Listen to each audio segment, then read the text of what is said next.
Wadjda wasn't thinking about her ticket to heaven. You could see it on her face.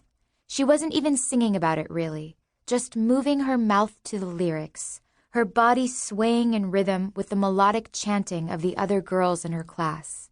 Though she mouthed the words, her bright brown eyes wandered the school auditorium restlessly, as if she were trying to catch sight of something more interesting.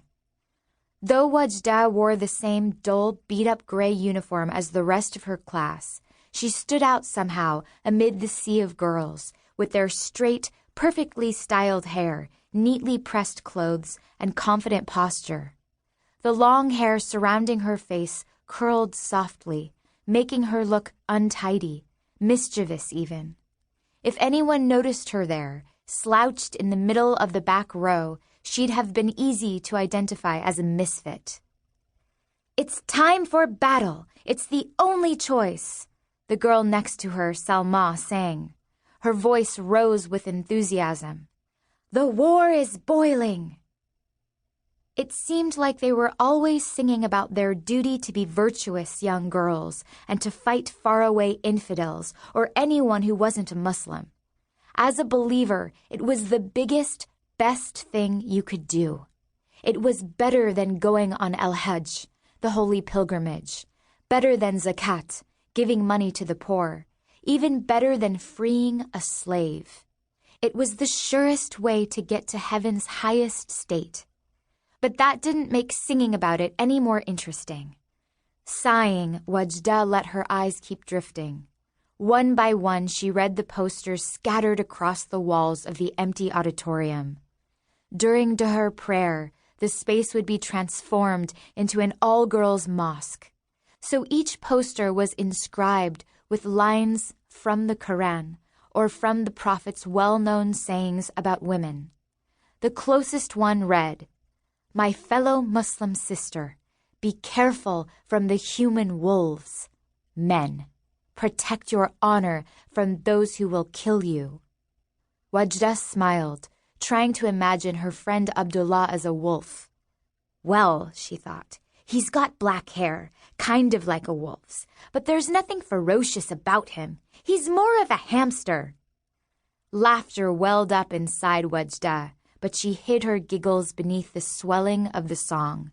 She'd missed quite a few lines, and Salma was glaring at her. Glancing guiltily around, Wadjda tried to join back in. They were singing along to a male voice on a cassette tape, which the teacher had turned on for the girls to follow as they practiced. But try as she might, nothing more than a whisper emerged from Wadjda's mouth. Even if she'd been louder, she told herself, her voice wouldn't have carried past the first row, where 3 girls stood, singing their hearts out, chests lifted and chins high. They had the best voices by far, and always got placed up front. Unlike the girls in Wadjda's row, who'd been stuck in the back for a reason. Yasmin hit an especially shrill note, and Wadjda winced, fighting the urge to put her fingers in her ears. It was definitely better to be quiet bad than loud bad. By this point in the practice session, everyone was tired and restless. They were probably all thinking about lunchtime and how best to position themselves in the cafeteria line for a falafel sandwich. There was a limited number, and they always sold out. The struggle to snag one before the bell rang was maybe the closest thing to a real battle that Wadjda's classmates would ever experience. "Girls, stand in your spots!" Ms. Noof shouted. Huffing impatiently, she surveyed the 3 rows of 11-year-olds on the homemade-looking wooden stage. The teacher's bulky figure was all but lost in her oversized skirt and long, plain blouse. It was the kind of outfit Wadjda saw advertised along 30th Street in Al-Alaya, the commercial heart of Riyadh. She liked to watch the Yemeni salesmen there haggle with their customers, who were mostly no-nonsense teachers like Ms. Noof. Although all Saudi women wore essentially the same black uniform in public, with a veil wrapped around their heads and either a mask-like niqab or a sheer black fabric called a shayla over their faces, underneath, They liked their patterns as crazy and bright as possible.